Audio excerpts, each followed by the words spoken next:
there, science explorers. Welcome to Heat It Up, where we uncover the secrets of temperature and heat.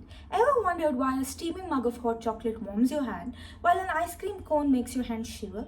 It's all about heat and temperature, and we are going on a small adventure to discover it all. First step, we'll go into temperature. Think of it like it's a measure of how wiggly and jiggly the particles are inside everything. The more they wiggle, the hotter it gets. We use thermometers to measure the temperature. You've probably seen one at the doctor's office.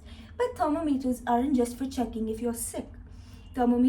Scientists use thermometers to measure all sorts of temperature, from freezing cold of space to the scorching heat that's found inside the volcanoes. Now let's talk about heat. Heat is a type of energy that's always on the move. It flows from hotter things to the colder things. So it's trying to get things out. Imagine a playful puppy that is chasing a slow snail. So that's heat energy in action. Let's go into our first experiment, the great ice cube meltdown. We've got two ice cubes, one metal spoon and one plastic spoon.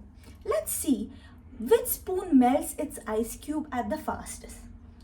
The ice cube on the metal spoon melted much quicker. Why? Because metal is a great conductor of heat. Let's zoom through it. Wood or plastic, on the other hand, becomes an insulator.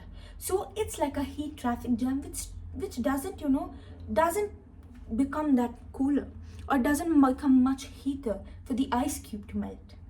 So now let's see how heat travels in three ways: conduction, convection, and radiation. These three become the three musketeers. Conduction is like a chain reaction. One particle bumps into the next, passing the heat along. This happens mostly in solids. Then we have a convection, which is like a whirlpool. Hotter liquids and gases rise when cooler ones sink, creating a circular flow, more like you can think of a boiling water, hot air balloon. Finally, we have radiation. To understand radiation, we can think about how sun hits our face and we feel the warmth of the sun. That's radiation. Heat travels through space even without air to carry it. That's radiation. Next, we'll go on to another small experiment to understand sun's power. So we've got one light color cloth and one dark color cloth, which is white and black. Let's leave them in the sun for a while, maybe an hour or so. We'll see which one gets hotter. The dark color cloth is much warmer. Do you know why? Dark color clothes absorb more heat from the sun than the light colors. That's why we often wear light color clothes in summer to stay cool. One last thing. Why do we wear sweaters in the winter? Have you ever wondered? Wool is poor conductor, so it keeps our body heat in.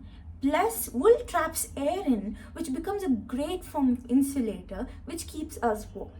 So there you have it. Heat and temperature are all around us, and understanding them helps us understand the world we live a little better. Thanks for joining me in Heat It Up. Remember to always be curious and keep exploring. Thank you.